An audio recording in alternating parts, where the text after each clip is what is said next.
They say betrayal cuts deeper than any knife, and sometimes the scar never fades. What happens when the one you call your best friend becomes your greatest enemy? When love, loyalty, and trust twist into lies, jealousy, and betrayal?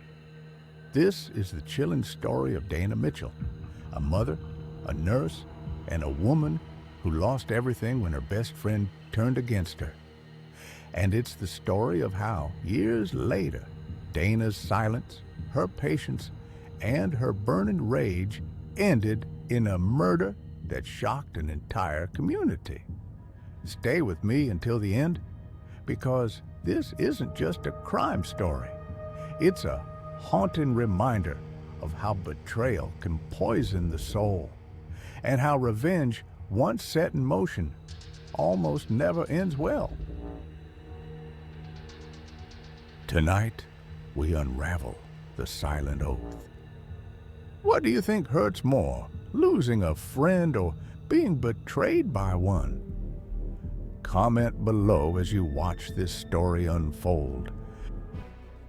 At Story of Dark Chapter, we're pulling back the curtain on the stories no one else dares to tell.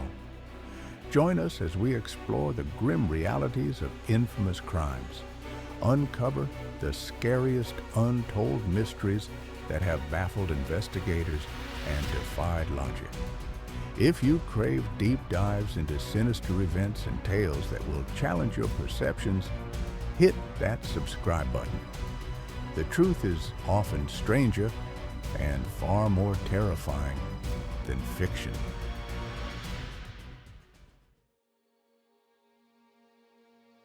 Dana Mitchell grew up in the heart of a small Midwestern town.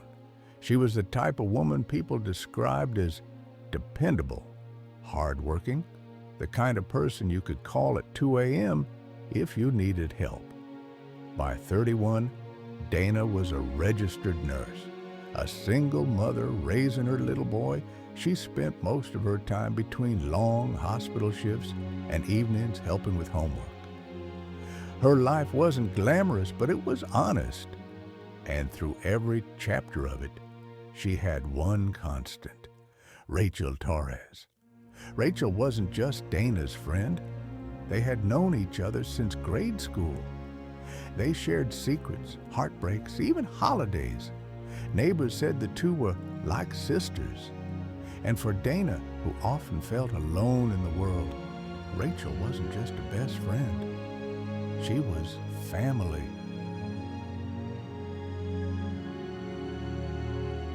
But there was another presence in Dana's life: Tyrone, her boyfriend.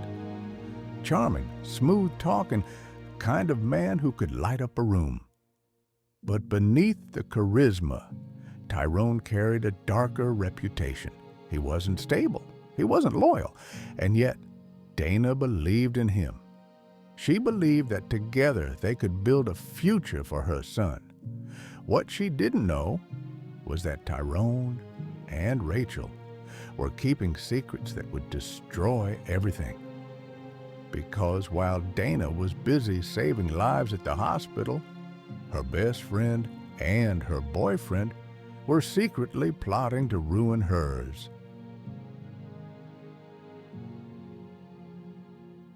The first cracks in Dana's world appeared quietly. Late-night texts Tyrone brushed off his work. Whispered conversations that went silent when Dana entered the room. Excuses that didn't quite add up. At first, she ignored them. She wanted to believe in the man she loved and the friend she trusted. But then came the night she found Tyrone's phone left on the counter, and in it, messages. Messages not from a stranger, but from Rachel. Can't wait to see you again. Don't tell her. She'll never know. Dana confronted Tyrone, furious, hurt, desperate for an explanation. He denied it, called her paranoid, gaslighted her into silence. And Rachel? Rachel looked Dana in the eyes and said, "You're imagining things. You know I'd never do that to you." But Rachel was lying. Not only was she with Tyrone behind Dana's back, she was about to take her betrayal even further. Because just weeks later, Dana's hospital was hit by scandal. Records showed fraudulent prescriptions tied to her login. Investigators swarmed, and when they dug deeper, they found evidence pointing directly to Dana. She was arrested, handcuffed in front of colleagues who once respected her. Her mugshot appeared on the evening news. A nurse, a mother, a criminal, and behind it all, the whispers pointed to Rachel. Insiders later claimed Rachel had planted the falsified records using her access and her knowledge of Dana's schedule. She had framed her best friend. Why? Maybe to cover her affair, maybe to take Tyrone fully for herself, or maybe just out of jealousy. No one could ever say for certain. But what was clear was this: Dana's life as she knew it was over. In just a matter of months, Dana lost everything: her career, her reputation, her friends. And the worst part? Her best friend was the reason. Imagine finding out your best friend not only stole your partner, but destroyed your career. What would you do in Dana's shoes? Let us know in the comments. After her arrest, Dana's world collapsed like a house of cards. Overnight, the woman once known for saving lives was branded a criminal. Patients who once thanked her now whispered in disgust. Friends she thought would stand by her slowly disappeared. The hospital fired her. Her nursing license was suspended, and the whispers about her betrayal spread through the town like wildfire. She tried finding work, any work, but every background check dragged her past into the light. Even jobs at diners or cleaning services turned her away. At home, unpaid bills stacked on the kitchen counter. Eviction notices slid under her door. Her son, once her reason for everything, was now caught in the storm of shame and poverty. She fought for custody, but with no income, no stability, and a criminal charge on her record, the courts ruled against her. She lost him too. Meanwhile, Rachel and Tyrone seemed to flourish. They moved into the house Dana once dreamed of buying. They posted smiling photos online, vacations, new furniture, even lavish birthday parties. And though Dana tried to look away, she couldn't. Those photos were a knife that twisted deeper every time she saw them. The woman she once trusted like a sister was now living the life she'd been stripped of. And slowly, Dana's pain began to harden into something darker. If someone destroyed your career and family and then flaunted their success, do you think you could ever forgive, or would you carry that bitterness forever? To the outside world, Dana was broken. But in her silence, she was building something else, something far more dangerous than anger. She was building patience. For the next 3 years, Dana disappeared from the spotlight. She moved to another city, changed her hair, worked quietly under a different name at a small private clinic that didn't pry into her past. But her mind never let go of Rachel. Every night, she scrolled through Rachel's online posts, the photos, the celebrations, the new car parked in the driveway, Tyrone's arm wrapped around Rachel, smiling the same smile Dana once fell for. To most people, this was just social media. To Dana, it was evidence, a log of every happiness her betrayer enjoyed while she lived in the ruins. Her journals filled with thoughts, not of healing, not of moving forward, but of retribution. She wrote about betrayal as if it were a disease, about justice as if it were her only cure, and one line appeared again and again: "She took everything from me. One day, I'll take everything from her." And then there was the note. On Rachel's 42nd birthday, a bouquet of flowers arrived at her doorstep. The card was simple, written in neat cursive. "Friends forever." Rachel laughed when she saw it. She even showed Tyrone. Neither thought much of it. To them, it was probably a joke from someone who knew about her history with Dana. But it wasn't a joke.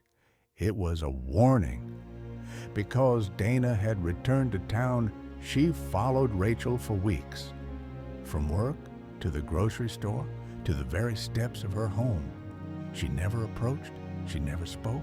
She only watched.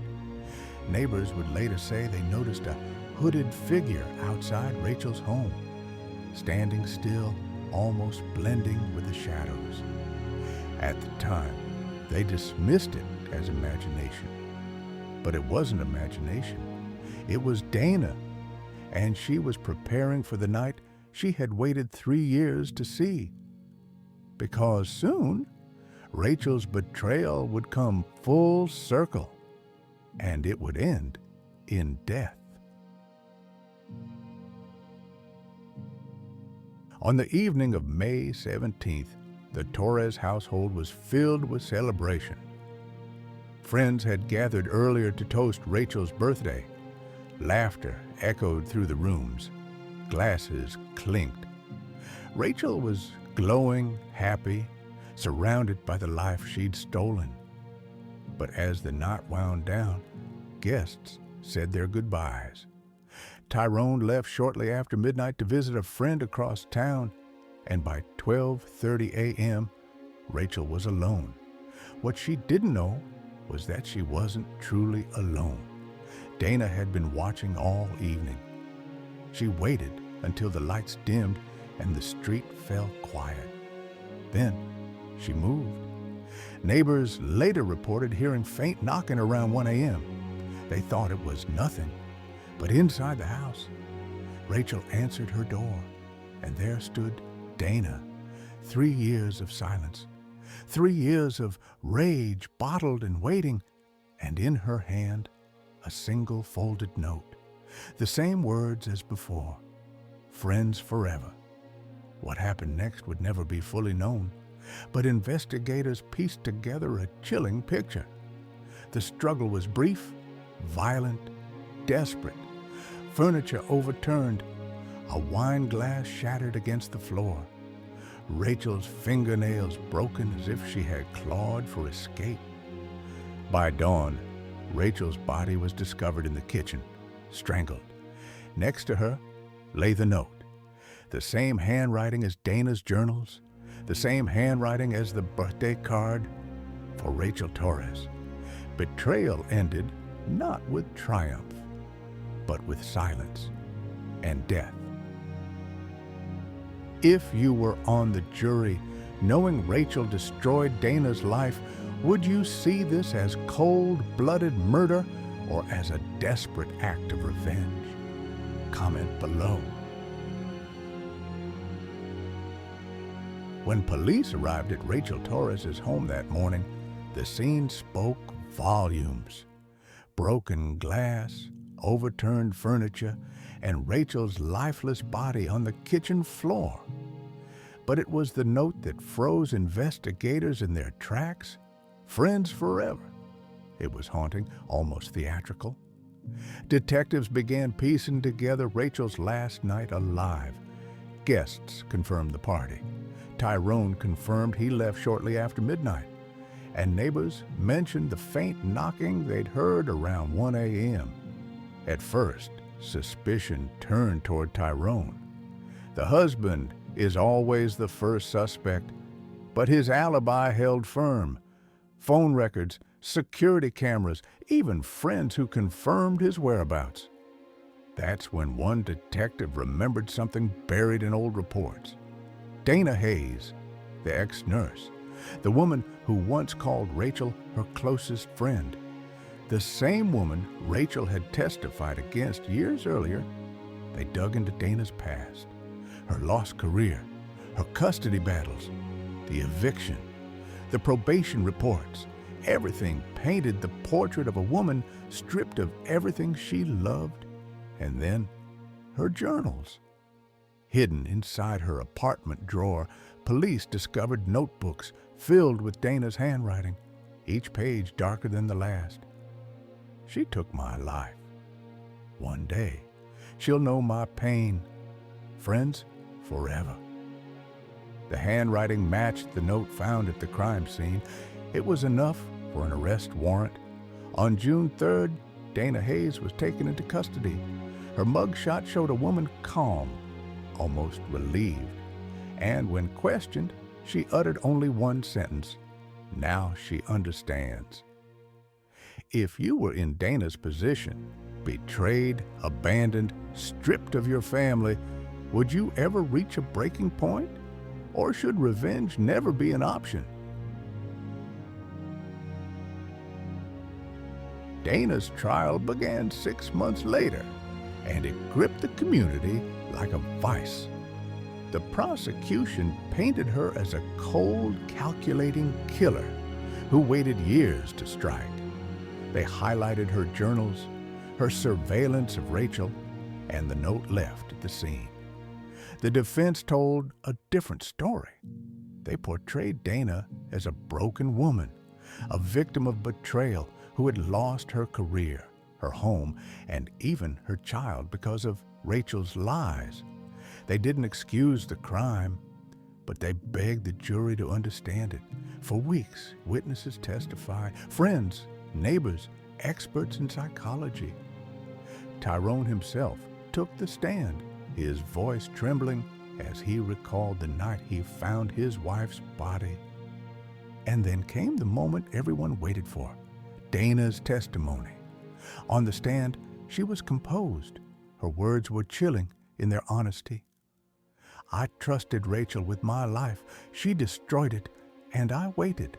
I waited until she was happy again, until she had everything I once dreamed of, and then I took it back."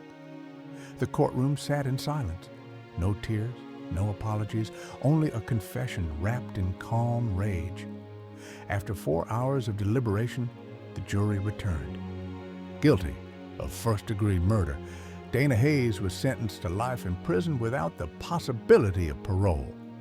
And as she was led away, she turned once toward Tyrone, a faint smile on her face, not triumphant, not regretful, just final. For her, the oath of friendship had been broken long ago. And in her mind, the scales were balanced. This story is not just about betrayal or revenge. It's about the fragility of trust, about how lies can unravel lives and how vengeance can burn everything left behind. Rachel Torres believed she had won when she'd set Dana up. Dana believed she had reclaimed justice when she killed Rachel. But in the end, both women lost. One to death, the other to the walls of a prison cell. And the child caught between them? He grew up with no mother at all. Betrayal and revenge often travel hand in hand, but when they finally meet, the result is always tragedy. What do you think? Was Dana's crime pure evil, or was it the inevitable result of years of betrayal and loss? Share your thoughts in the comments. I read every one. If you found this story gripping, don't forget to like, subscribe, and share it with someone who loves true crime as much as you do. Until next time, stay safe and remember, some betrayals never fade. Betrayal hits harder than most losses because it breaks trust. Allow yourself to grieve, not just the friendship, but the version of the person you thought you knew. It's normal to feel shock, anger, sadness, or even guilt. 2. Don't rush into revenge. It's tempting to strike back, but revenge often keeps you tied to the person who hurt you. True freedom comes when you step away and refuse to let them control your peace of mind any longer. 3. Set boundaries or walk away. If the betrayal was minor, boundaries might save the relationship. If it was deep, like lies, manipulation, or sabotage, the healthiest step may be to cut ties completely. Protecting your dignity is not weakness, it's strength. 4. Lean on trustworthy people. A betrayed heart can feel isolated. Surround yourself with people who have proven loyalty, family, other friends, mentors. Healing is easier when you aren't alone. 5. Reflect, don't obsess. Ask yourself, what signs did I ignore? What lessons can I carry forward? This isn't about blaming yourself, it's about sharpening your instincts so you won't fall into the same trap again. 6. Forgive, but not forget. Forgiveness doesn't mean letting them back in your life. It means letting go of their power over you.